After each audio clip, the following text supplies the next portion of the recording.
Hello, Dons fans, and welcome back to another episode of Don the Stat. Despite what I repeatedly said in last week's episode, we haven't actually got to the bye this week. We are, though, coming up against the only side we've beaten in the past 12 months, the Demons.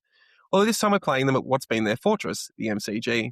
A new week, though, always brings new hope with it, and we'll dig deep into what we can see play out on Saturday afternoon. I'm Ian Hume. My usual co-host Jono is currently in mid-air flying over to England for work, so I've had to source a replacement for him. Joining me tonight, as I did my check, exactly a year since he was last on the main podcast, is longtime patron at the show, Josh Wilson. Josh has been a fixture of the community over the last few years and has been generous with his analysis of game styles with the community. It's great to have him back on the pod to break down the Blues clash and to preview the Demons. Josh, thanks for joining me on the pod tonight. Thanks, Ian. It's a pleasure to be on again. I have to say I'm pretty jealous of Jono heading over to Europe, but happy to come off the bench and ready to get stuck into it, mate. Yes, it seems to be a yearly thing for him to head over at this time and to have a job that sends you to warmer climates in the depths of a Melbourne winter. That's certainly a pretty good perk in my book. Yeah, that'd be nice. Yeah. Well, we'll slug it out here and make our way to the G on what looks like might be a rainy Saturday afternoon, but you know we're hardcore like that. Jono clearly doesn't have the toughness to cope with it. We're good. Before we do get stuck into things, I want to give a big shout out to Rick Edwards for joining me on Monday night and going through his June draft rankings. Rick gets to more games than just about anyone. It was great picking his brain on who he sees as the top talents coming up to this year's national draft. As we said in the episode, make sure you check out his Patreon, as there's also a lot of exclusive vision of those future draftees up there. Also have another episode coming out this Sunday with Reading the Plays Tommy Wolf, as we explore all the permutations of the Brad Scott sacking and project forward about what Essendon need to do from here. So lots of material out there from Don Stat. So hopefully people are enjoying it, enjoying what's coming up. Look, Josh, for the first time that we've had you on the main show this year, and before we get stuck into the Blues clash, what's been your view of the Bombers season so far? Yeah, mate. Well, it's been a roller coaster, really.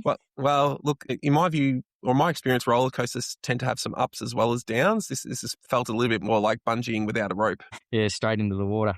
Well, yeah, I'll sort of talk about it as a roller coaster because, you know, we've had plenty of lows. So, I mean, the start of the season, when you have all that hope in the preseason and it sort of got sucked out, it was pretty quick. The injuries piling up again. So here we go again. And being uncompetitive for periods. The sacking of Brad Scott and then the assistants walking out as well. But then we've had highs as well. Like, I wouldn't call them extreme highs, but we've had moments. So the win against Melbourne and that sort of feeling in that little period, there was a feeling like we'd turned a bit of a corner. You know, I remember going to Anzac Day feeling like we had a red-hot crack at winning that game. And there's been some really big moments by the young brigade and, you know, there's a lot of promise there. So that's a part of the ride. But yeah, I don't think we're getting off that roller coaster yet, mate. No, indeed. And I think that there'll be a few more bumps certainly along the way. But you're right about that period around that Melbourne game. It did feel like we were onto something. And I think we had the Gold Coast game the week after and we just fell short there. I think I've had a little bit of a different experience to most Essendon fans because I actually went to Gather Round. So I'm one of the few Essendon fans who can say that they've seen a victory in the flesh in the last 12 months. So I can imagine for everyone else, it's been pretty difficult experience with what's happened in that period of time. But again, as you said, there's patches in games and there's moments, and you just sort of have to hold on to those moments from those young players and when things do click, and hope that can be the sign of something that's positive coming in the future. Yeah, that's it, right? Isn't it? Like, it's those moments, and you say, can those moments turn into bigger periods and games? And I guess that's what you got to hold on to, that they can do it in patches. It become more regular, and there's something there to hang your hat on. Yeah, indeed. Well, look, let's start reviewing the Blues clash. And in the preview, John and I spoke about how we were coming up against one of the better centre bounce sides in the competition, the Blues, particularly not just regards to winning centre clearance. They weren't outstanding winning centre clearance, but what they were outstanding in is scoring from centre bounce. So they were ranked second for scores from centre bounce this year going into the game. Now, we managed to win 5 more centre clearances than the Blues, and whilst we couldn't turn that into direct scores for ourselves, we only scored 7 points, which was below our season average from centre bounce. We also kept the Blues to their equal lowest score from centre bounce this year, with them only scoring 7 themselves, which was under half their season average. So an area where they've got, you know, some pretty good output from, we managed to limit them. So I guess from what you saw with how we were setting up at centre bounce, you notice about much the way we acted that denied them this part of their game? Or was it simply the addition of Setterfield for the first time seriously at centre bounce? He got a few runs the week before at the back end of the game. But you think it was as simple as adding him to the midfield mix that provided the defensive ballast that we've been lacking? I think it was a mix of things, really. So firstly, setup-wise, at the bounce, we had a sweeper, which is behind our ruckman. We had what I like to call the anchor, which is behind their ruckman.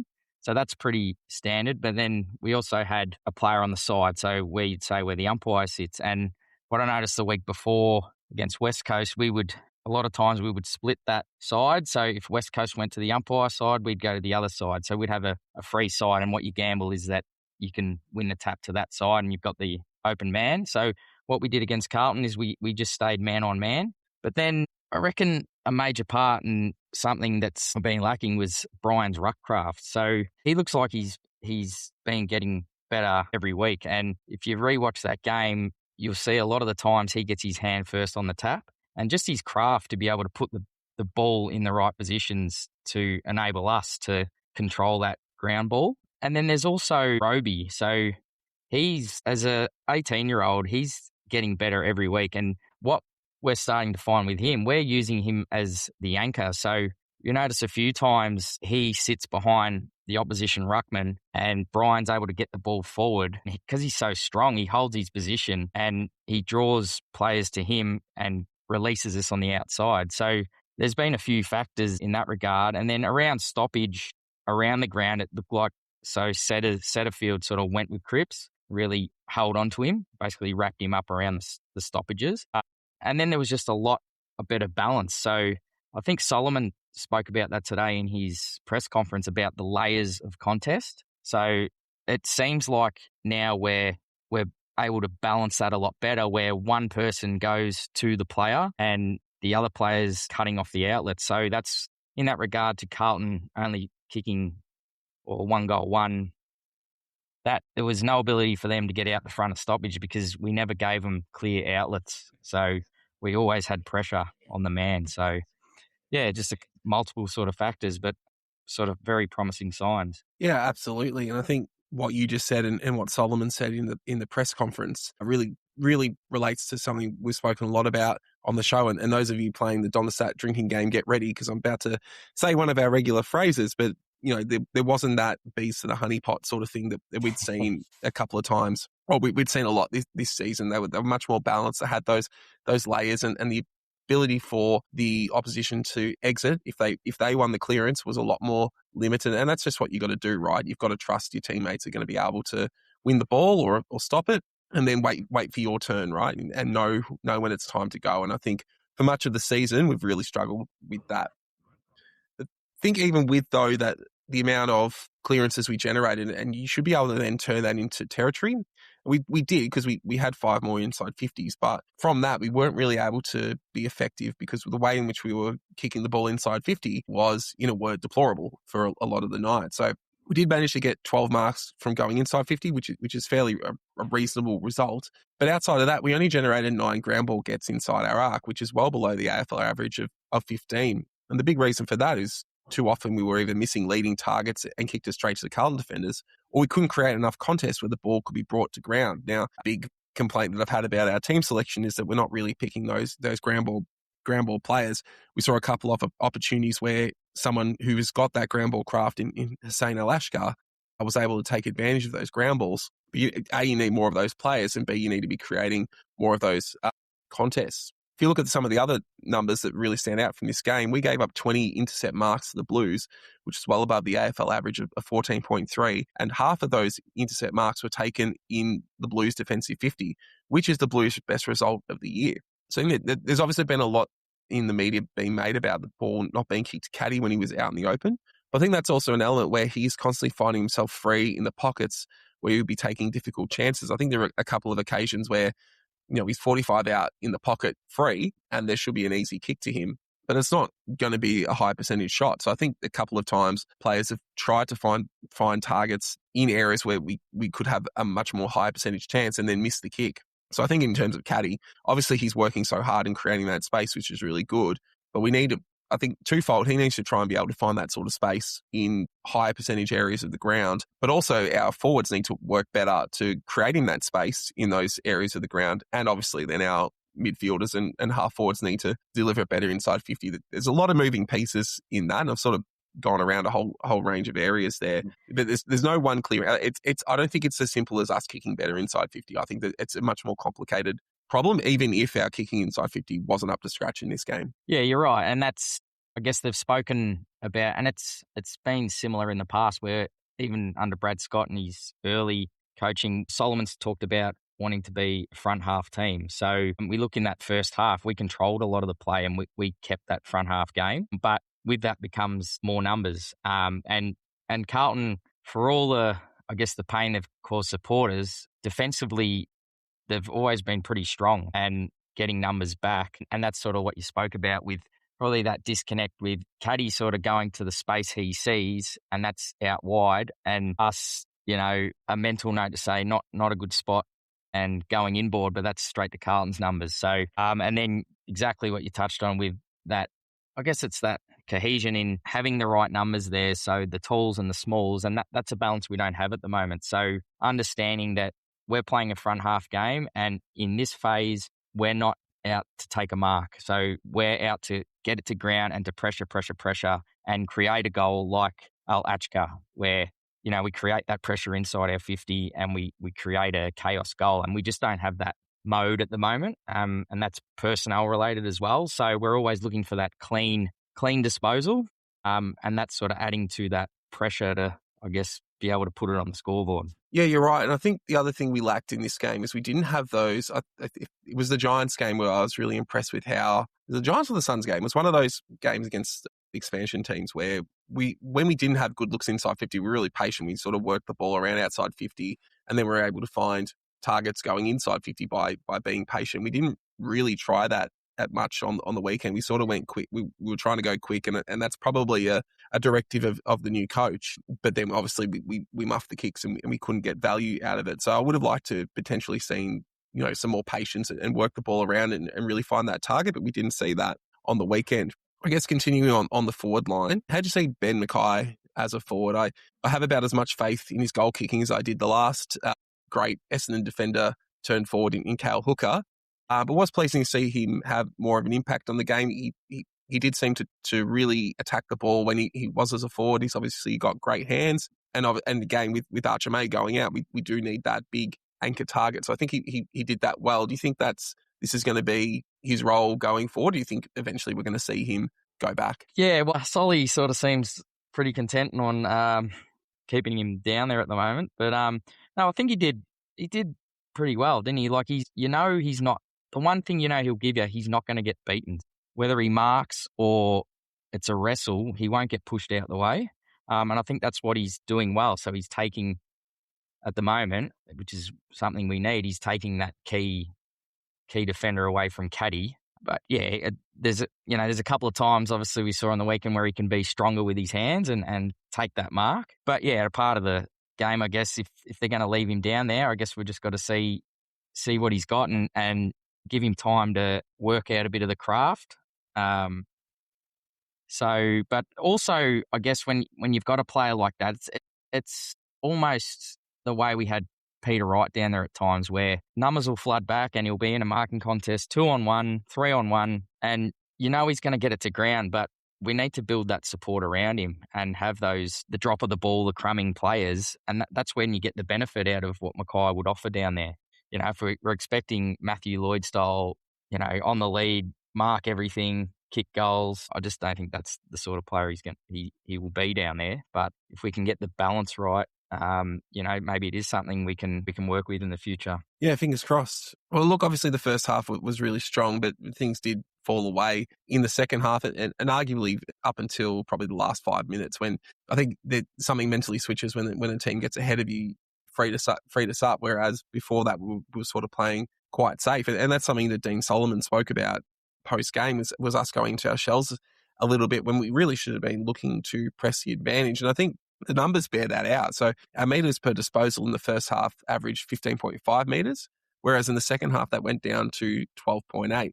Now, the average for the competition across games is 16.5. So even in the first half when we were playing well, we still weren't being overly adventurous with our disposal. But in the second half, that really dropped away. You could see that we were going sideways. We had those backwards handballs to try and relieve pressure. There wasn't really anyone prepared to sort of break the lines or pull off the difficult kick in the second half. And we sort of played into Carlton's hands, really. And it wasn't until, we had no other option but to try and be aggressive that we really started to actually be aggressive. And we saw, we kicked a couple of goals and we arguably could have pinched it late with that really good plan at centre bounce.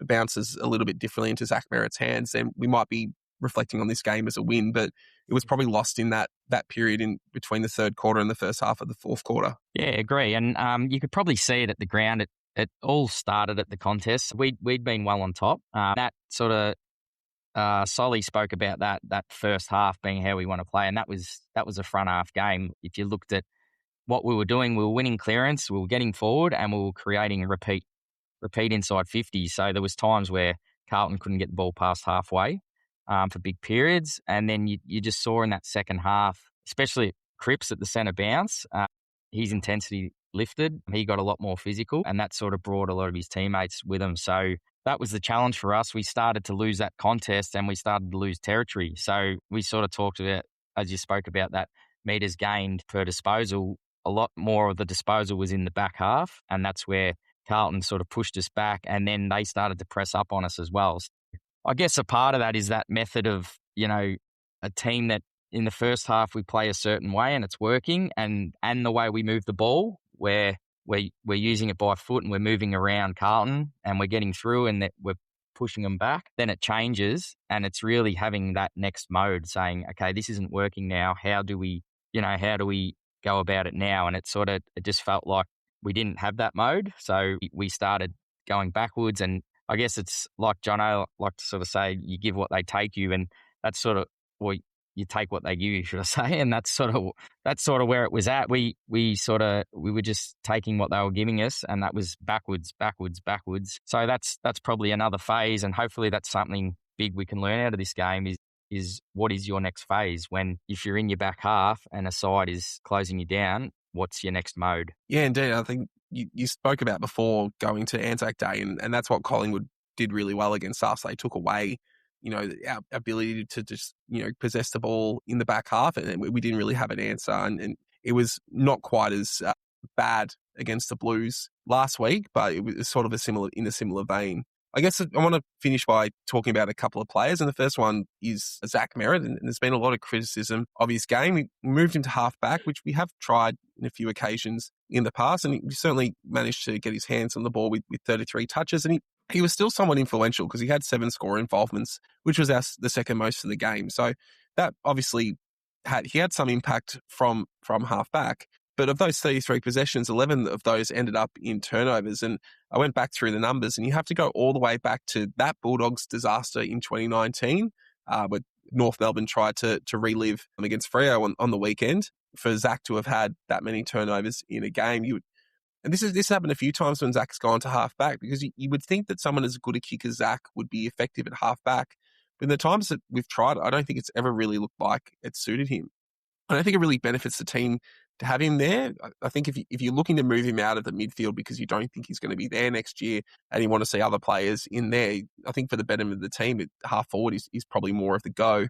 And then, trust players like Archie Roberts and Mason Redmond, Jacob Farrow to provide that impetus from half back. So, but it does sound like from what Sully was talking about in his press conference today, they are going to keep experimenting with this. So it'll be interesting to see how he goes from here if he takes more time to learn it. But from the evidence we've had, I don't think it's really where he plays best. No, I'd have to agree. And I guess with his kicking style as well, he's what I'd call a deft touch kick. So he's not a penetrating kicker. He kicks to the space and he touches the footy sort of nice and soft. And I guess down back, that's a part of the issue is you're under pressure, and if you don't have those outlets, you really need to have that penetrating kick to clear the lines. And that's where his kick, up. That's the sort of kicking style you need going inside forward 50, and that's what we didn't have on the weekend. We have the penetrating and the hard kicking, and that's what's causing a lot of the issues where, like Zach's ability to weight his kicks and to deft touch to the space and it's just something that's more suited in the front half. And he also adds a bit more when he's up in the front half because he adds that forward pressure that we don't have. So you've got multiple avenues of his game that helps in that front half compared to the back half. But I guess, I look at it as well. If they are, I don't mind them saying, if we're going to try something, let's try it instead of just one game out. And that was a bit of the frustration under Brad Scott. It was a stick with something, didn't work, constant change. So look, if that's the way they want to go, we'll stick at it and see what he can learn. You're right. I think just finally on the game, the other standout player or the other standout in a good way was Zach Reid, and his performance has taken him a lot longer this season to work into his form than it did last year. He sort of got hit his stride from about round 3 last year. Now we're halfway through the season, and we're starting to see what we saw from Zach Reid in the latter part of his games last year. It's great to see him with a lot more confidence, and then him being swung forward late and impacting was, again, it's not something we've seen from Zach in his short career so far, but it's good to see he's got that in his kit bag. So I do wonder whether if McKay moving out of defence has had an impact on him, or if it's simply a case that it's just taken him a while for him to trust his body this year. Yeah, I've really sensed the latter. So probably noticed it. Maybe it was the Collingwood game, but it felt like something had turned a little bit. And it's more around his physical and assertive presence. So it's felt like he's maybe started to get that bit of confidence back, and he really now is being a lot more assertive with his opponent and physical and pushing himself into the right positions. And maybe just earlier in the year, he just seemed to be getting pushed out the way a bit or moved aside a bit too easy. But I feel like that's been building now for, multiple weeks. So, and then, how exciting was that to see him move down forward and basically jump over someone and take that mark. Yeah, another little sort of promising thing, we might see add to his game. That's it. I guess we just, as we said at the start of the show, you've just got to take these little signs and these little snippets and hope that they can sort of grow into long-term and successful things. Well, look, Josh, last time I actually spoke to you on a podcast was actually something we recorded for the Patreon, where we spoke about the 3 areas of Essendon's current play and the clearance work, what we're doing with the ball, and what we're doing without the ball. And since I've got you back on, I'd actually planned to get you on for another Patreon episode, but since you're actually here, we'll do it for everyone, particularly in terms of what you've noticed from the couple of weeks of the Sullivan regime as well, in those 3 aspects of the game. So let's start with the part of the game that seems to be working the best, at least in terms of raw numbers, the clearance work. What are the sort of things you've noticed this year about our clearance work? What's worked and what have we struggled with? Yeah, well, in the last couple of weeks, look, we can reference the Carlton game, and that was really sort of what I touched on earlier, based around personnel. So we've had, as the year's gone on, we've had a complete sort of, rebuilding of that midfield where we've had the return of Nick Bryan. And he had question marks on him too. We weren't really sitting there saying, oh, the saviour, Nick Bryan's coming back, our number 1 AFL ruckman. But he's returned and he's been getting better week on week. And then you've had a player like Sullivan Robey, who's, in his first year at 18 off basically no preseason, week on week, he's had more midfield minutes. And that's sort of really started to change the makeup between them two of what the midfield looks like.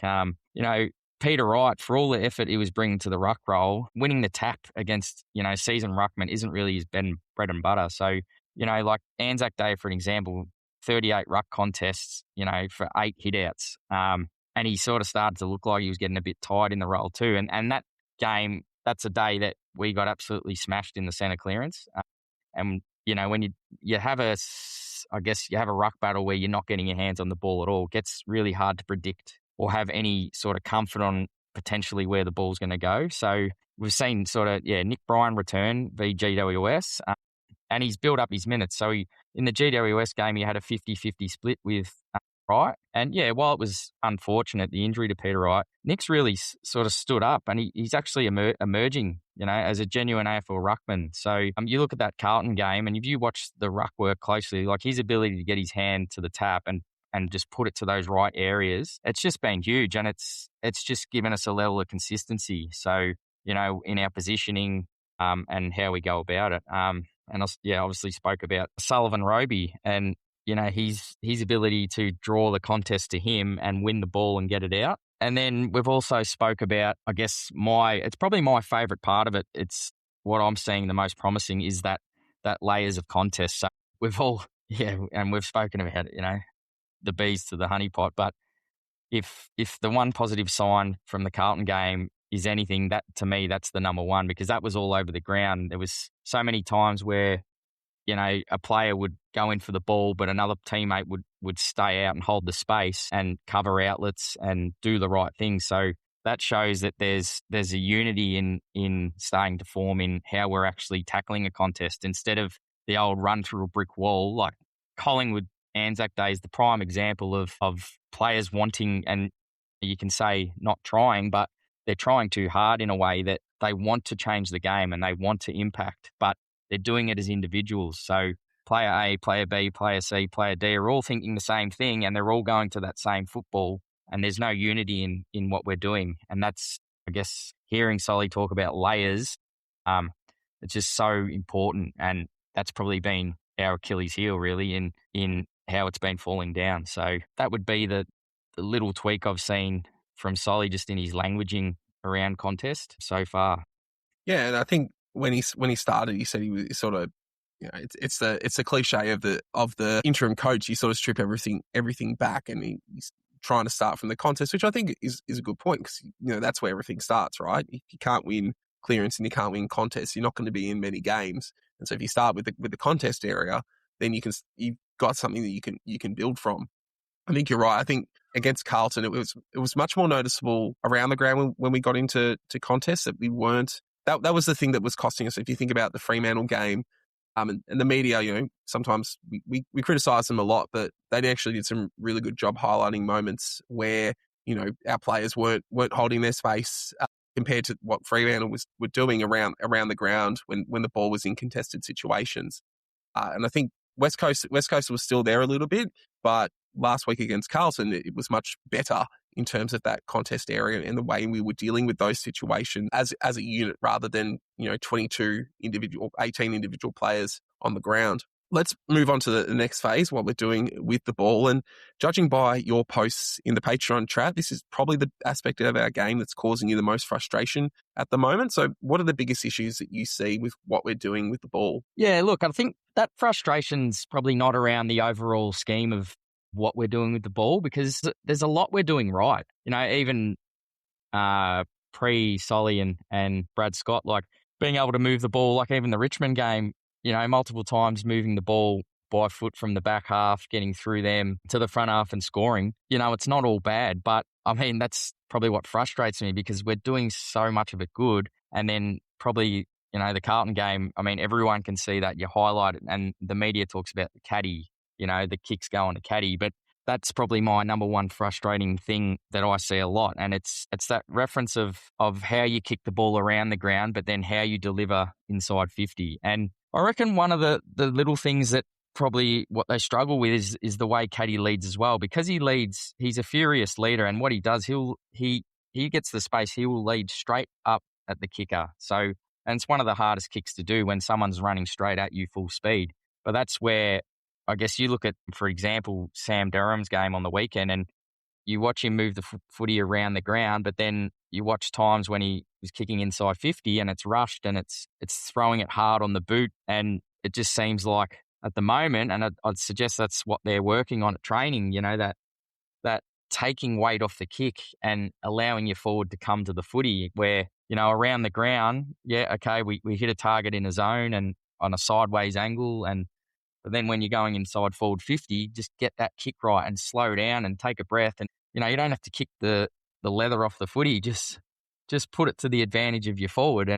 And it's just something at the moment, it's just, it's frustrating because you feel for the players as well. They do all this hard work. They're doing a lot right. And then that final kick, and it's almost not a decision, but it's method and understanding, we talked about sort of Zach Merrett, how he's a deft kick. So just take the weight off the kick and slow down. And it's something I look at like Geelong and what they do and those little intricacies on how they coach. And those little 1%ers, and you watch them play, they're experts at, 90% of their team just kick to the space. And they, and a great one for us is actually Blackiston. So if you watch him kick the footy, he kicks to the advantage and to the space of the player he's kicking to, and he does it 99 times out of 100. And that's something they teach at Geelong, where just being able to, that final kick, just weight the kick to the space and let the forward do the work.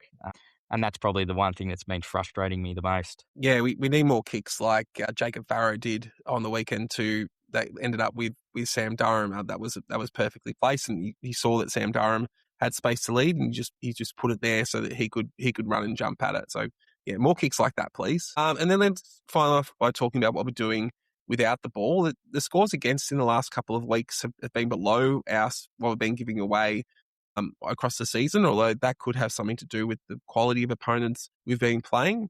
I know Sullivan's talked a lot about us implementing a zone defense in the past couple of weeks, which I'm actually pretty pleased with, because I, again, spoke about earlier, when you get that interim coach, there's that temptation to, again, strip it back and you learn to play, you go play man on man, which I don't think benefits anyone in the long term, because you're not learning a system. And it's hard for someone like Solomon to implement a defensive system not knowing who is going to be there next year and what they want to play. But I am pleased to hear that they are trying to implement something that's more complex than simply man on man. Have you noticed much different about how we've been trying to defend the ground these past couple of weeks? Yeah, it's really hard to say without a bigger sort of sample size, like the two games. And I'm probably willing to write off the West Coast game with sort of what happened during the week, and also the severe wind pushing sort of play down to one end. But there's been a couple of positional moves. Langford down back, he's probably been a bit maligned by supporters, and I'm one that sort of gets a bit frustrated with him up forward, but he's sort of really down back. He looks like he's shored us up a lot with his contest work as well, and his ability to position the forwards. And then also basically, it looks like we've been, keeping width with our numbers. So if you sort of look at how we move the footy against Carlton, it's almost like, I'd call it an offensive zone inside a defensive zone. So we're keeping width with our numbers and using the whole ground. And you saw sort of multiple times where we were able to switch play, go out to one side, chip through Carlton zone. And that's numbers moving sort of, I guess, as a unit inside that zone. But what that also does is, when you turn the ball over, you're also then in a zonal position to be able to cover the ground. So, it looks like in the past, we might all suck to one side of the ground. And once that ball turns over, you don't have any coverage of the ground. So there's probably a little bit of that as well, how we move the ball. But and also, it sounds like we want to get really back hard to that front half game. So obviously that first half against Carlton, we were pushing up on them and pressing them into that front half. So yeah, that's probably as much as I can take out of it so far. Yeah, you're right. And I guess with what Solomon said, that they're focused on the contest and the other aspects of the game are going to take a bit more time. You're right. You probably can't read too much into it. I did feel that, other than a couple of occasions where our setup, around the ground meant that we conceded the centre, or it was easy for Carlton to move the ball, back inside and through the centre. And then there were a couple of times they were able to be effective with the wide switch. I didn't think all that often they were able to move the ball easily against us, which again, and Carlton aren't the best ball movement team. So it's not like we've done it against, say, the Giants, or we've done it against the Swans, right? But there was we weren't as leaky as we have been in previous weeks. So yeah, something to take out from that as well. Let's move on. We'll start looking at the injuries, and the club was waiting to see with Archie May following his shoulder dislocation against the Eagles whether to rehab it or send him to surgery, and they've finally made the call to go to surgery, which does see him out for the rest of the year. It's such a shame that he'll miss out on more senior games at the back end of the year. He's really becoming a consistent contributor that you could see pairing up with Nate Caddy for the next decade. And I think the fact that he was someone who you could trust to take a contested mark was a really good foil for Caddy, because it meant that because you could trust him to beat his opponent, his defenders couldn't sag off him and go and assist against Nate Caddy. So that was allowed Caddy to get off the chain a little bit more. And I think since May's gone down, Caddy probably hasn't had the same impact in game. So I wonder if that could be correlation or causation. Who knows? fingers crossed for May to be able to come back next year and keep up the improvement that he's been showing across the season so far. Yeah, agree. And that's probably fair what you say about Cuddy, because I think the one thing that Archie May has that maybe McKay doesn't have at the moment is the forward craft. So we could see how well they work together where, it was pretty rare to see them in the same marking contest. Until May got injured. Maybe that's why he got a bit upset, because he said, "What are you doing here, Caddy?" Yeah, indeed. The injury report this week was also pleasing. That there's quite an extensive list of names on the injury list, but 8 of those players are back after the bye. So Caldwell, Clark, Guelphy, Kako, McGrath, Parrish, Unwin and Visentini, all, barring any setbacks, should be back available for selection after the bye. It almost feels like the Rohirrim turning up at the Battle of Pelennor Fields in Return the King. The reinforcements are on their way in our darkest hour. So how many of those do you think are straight back into the seniors when they are available?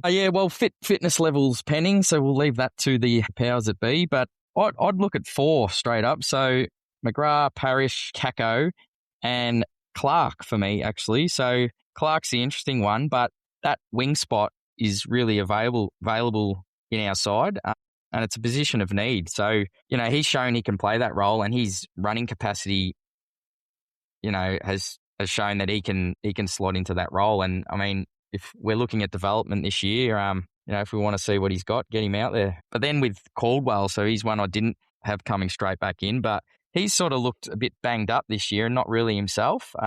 Just in a few things, even with his disposal and that, does he need a week or two in the VFL to build up that form and fitness? I guess we don't know until it happens. Yeah. I feel like Jai is one of those players that comes straight back into the side just because of his history in the side. So it wouldn't surprise me if he did come back. But you're right, he certainly has been down, even though he's pretty much played all games up till a couple of weeks ago. He wasn't probably what we expected to be getting from Jai. He didn't quite have a step, didn't quite have the penetration with his disposal. Yeah, it just seemed to be really just lacking half a step. So fingers crossed he can get himself back right. Obviously, if players like Setterfield and Sardis keep performing and we want to get games into players like Robey and Sharp, it might be difficult for some of these other midfielders to get back, or we could be looking for opportunities to rest a player like a Robey, someone who's done a mountain of work coming off no preseason. It might be we'll be able to start rotating mids through there to make sure that we're not running them into the ground. Yeah, that's it, man. I think all it is, you just want him back and at his best. So we have a bit of depth there. So if it means he needs a bit of VFL time just to get himself, play half a game in the VFL, that sort of thing, then let him play his way into form and push the door back open. Yeah, indeed. And I think the other thing to note is that Jackson Artemis is going to be back this week as well. Or not back, sorry. So he'll be available. So we'll get a bit of a chance to see him in the VFL this week and whether he can actually start pressing his claim for a senior selection, because we've already seen a lot of mid-season draft picks taken this year made their debut. We're going to see a couple on the weekend for the Demons, and he was taken at number 1 for a reason, and he's got skills and attributes that we really need. So hopefully he can start showing his wares at VFL level, and we can see him in the seniors at some stage this year. Yeah, well, if you look at our strike rate in the mid-season draft, we'd have to be one of the best in the AFL at landing the right pick. So fingers crossed the lad can slot in and make a career. Yeah, indeed. Well, look, we're moving on to our opponents this week, and we've reached our first double-up game of the season as we face the Demons after playing them in round 5 over in Adelaide for Gather Round. Was this the second time we're facing them? We're not going to go in as much depth into their statistical profile, but we'll still reflect on how they've been travelling since we played them. Since that game in Adelaide, the Demons have gone 5 wins and 3 losses, beating Brisbane, Richmond, West Coast, Hawthorn and Collingwood, whilst losing to Sydney, the Bulldogs and the Giants. They currently sit in 5th position with 8 wins and a percentage of 102. Interestingly, all 8 of their wins have come at the MCG, whilst their 5 losses have all been away from home.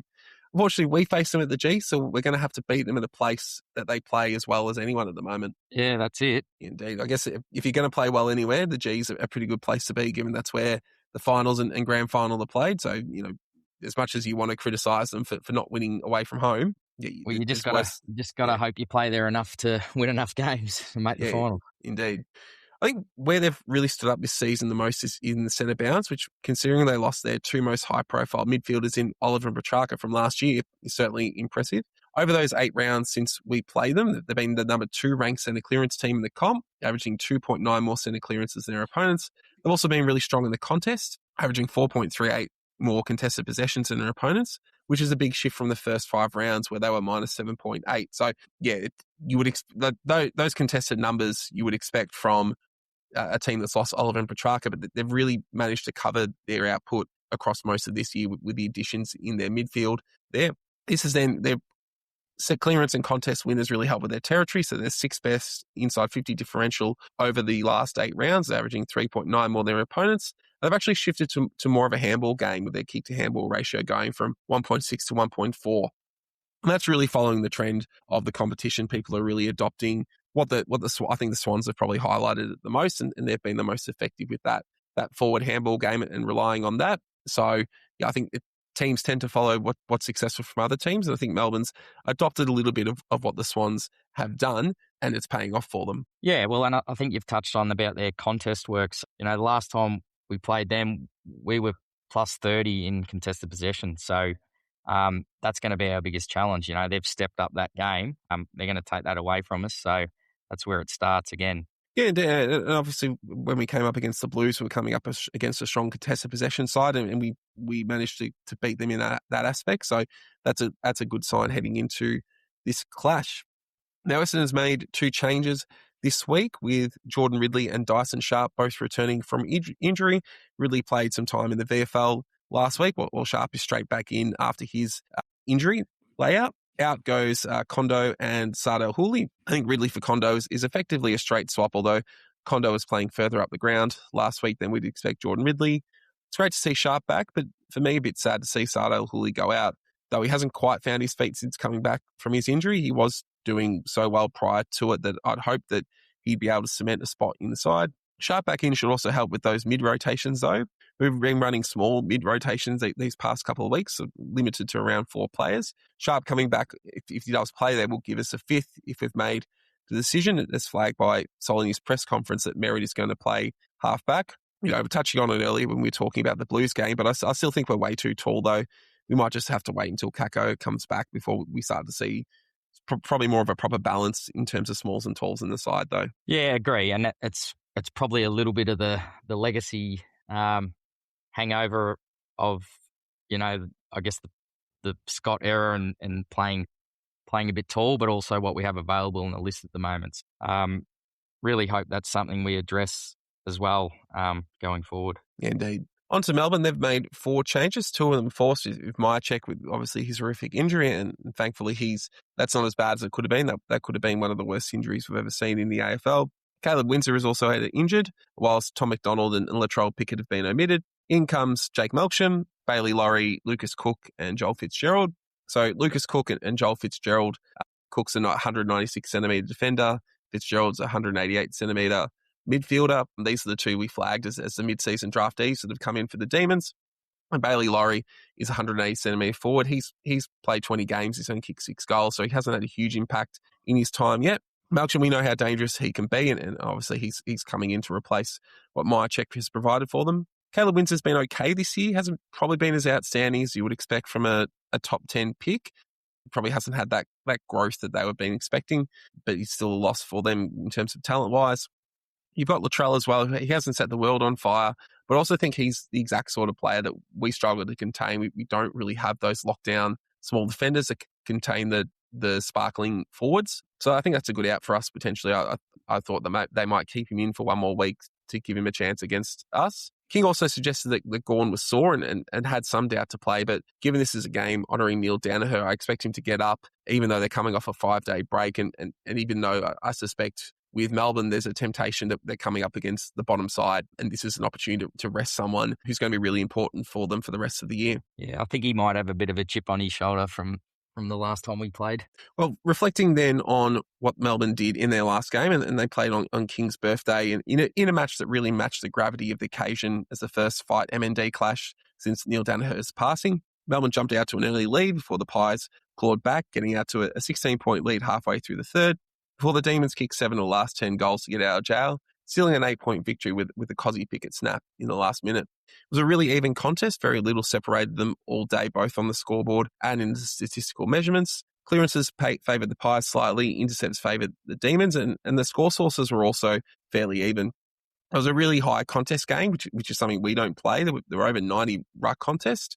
The AFL average is 85 ruck contests for a game, and there were 132 tackles in the match, which is well above the 110 season average that you see in games. So if that's the way they're going to play, it's not the way that we've played, and that could be a concern for us. Cozzy Pickett was the outstanding player on the ground. He had 28 disposals, 5 clearances and 3 goals. Jack Steele and Harvey Langford both had 26 touches, whilst Bailey Fritsch with 3 and Harrison Petty with 2 were the other multiple goal kickers. What were your feelings after watching the Melbourne clash against the Pies, and what did you take out for our game? Yeah, well, it was actually pretty impressive by Melbourne because it's probably shown that they have another method, I guess. You know, you look at that style of game and that sort of says to me that's something that Collingwood threw at Melbourne. Fly McKay is very, tactically astute, and Collingwood have different methods. And, you almost relate it to the Anzac Day game, the amount of pressure they put on us.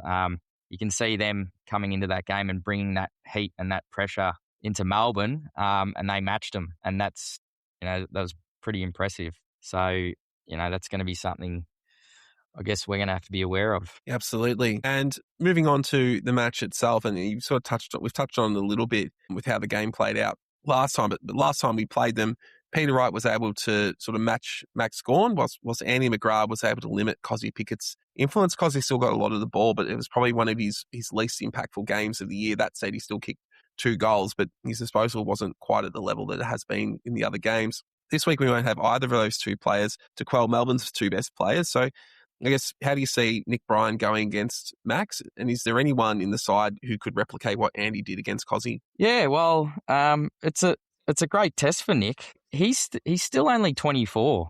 He's 10 years younger than Max Gawn, and he's only 28 games into his careers. This year is about development for the whole team.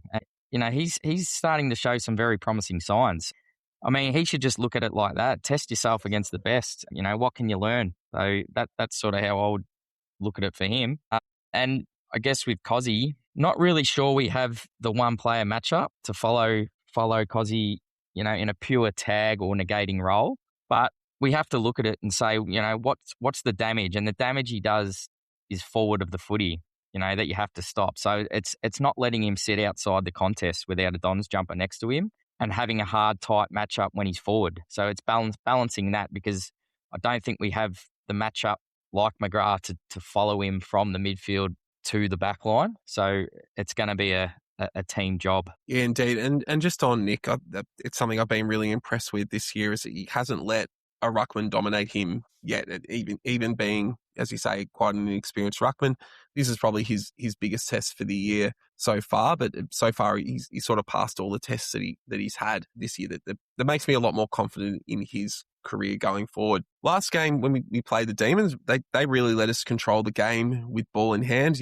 We had quite a lot of marks, and if you look at the possession totals from that game, it was our defenders that really got their hands on the ball in this one, and they really allowed us the time and space to build up our attacks from the back half. And you would imagine that they would have looked at that game and what went wrong for them, and they won't let the same thing happen again. And we were touching on it earlier that we've really struggled with teams pressing up against us and denying us those easy kicks in the back half. So how do you think we can best respond if we have to deal with this in this clash? Yeah, well, you look at it very similar to the Carlton game. So if we talk about wanting to be a front half team, we have to start in that contest and get that ball forward. And it's about, I guess, against the Melbourne side, how well can we trap them in our front half of the ground and take that part of their game away from them.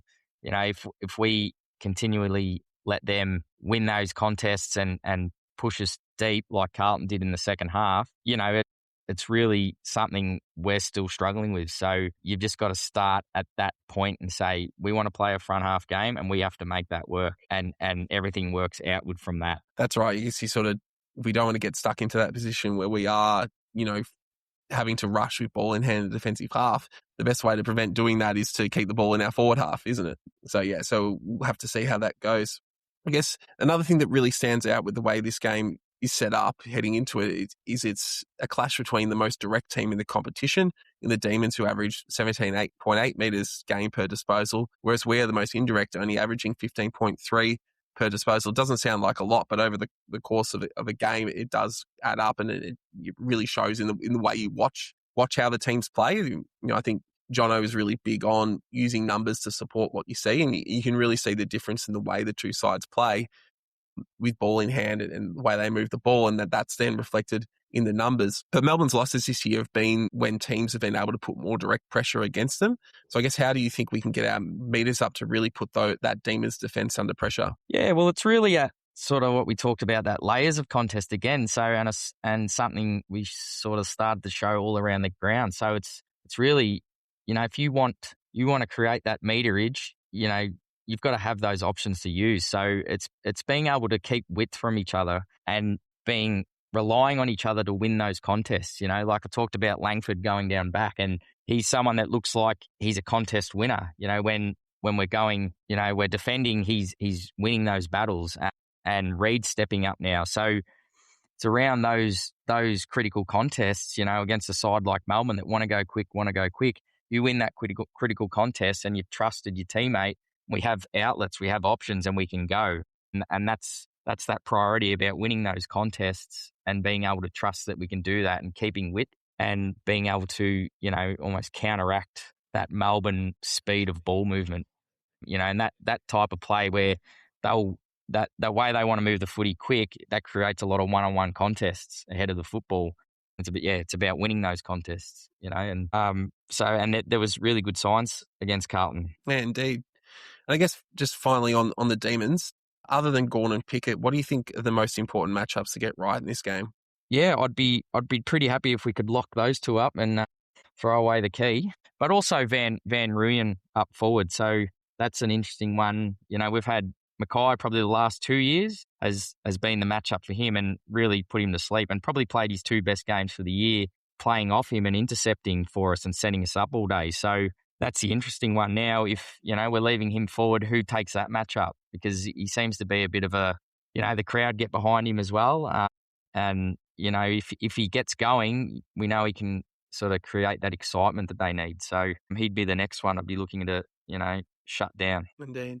Well, look, that'll start to wrap us up for this evening. But as always, we end with our final thoughts. And I always have to come up with a question for Jono. And sometimes I struggle, but I've got a question for you here, Josh. We're going into the bye after this week, and I've double and triple checked, and this time I think I'm right that we are going into the bye next week. I won't make that mistake again. What are the big things you want to see from the side post-bye when the Sullivan has had a bit more time to really refine what he wants to work on them with? Yeah, well, the big word since, you know, Brad Scott departing in the media and James Hird was the Essendon spirit, I guess. And Sullivan has spoken about that, you know, that idea of that spirit, what we call it, is getting around your teammates and playing with energy and being physical. You know, it's those little things that, I guess, you know, when you think about the sides like Collingwood that they play with every week, that physicality and that energy and that camaraderie that they play with, you know, helping each other up and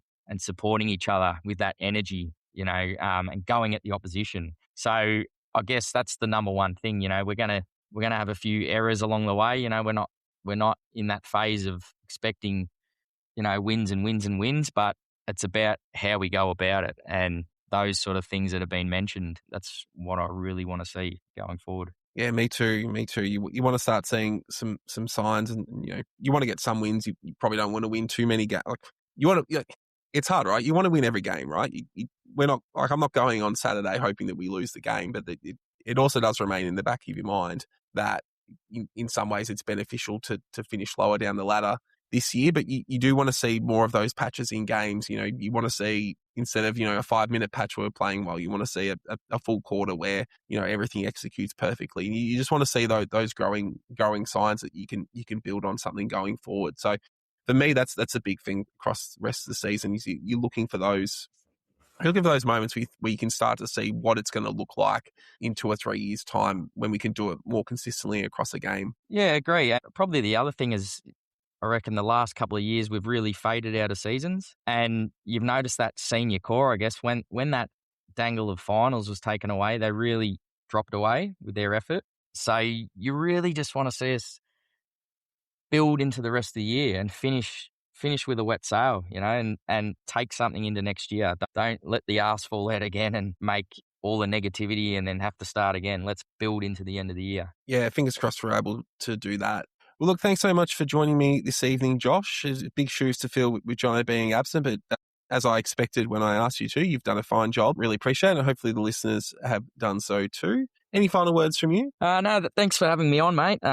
Some people probably call me the Timu Jono, but no, it's good fun, mate, and something I enjoy doing. So appreciate the call up, and hope Jono's having a good time over in Europe in the sun. So thanks, mate, and might see you on the weekend at the Founders Bar. Yeah, so I'll be there. It's the first time I'll be able to get there for a while without kids. So I kind of need that. It is sort of my sanctuary getting there pre-game, win, lose or draw, whatever the result. It's always great at Founders Bar pre-game. So if any of you listening want to join us, please find your way there pre-game. Well, look, again, that will do us for this evening. See some of you at the G. And until then, stay safe and go Dons.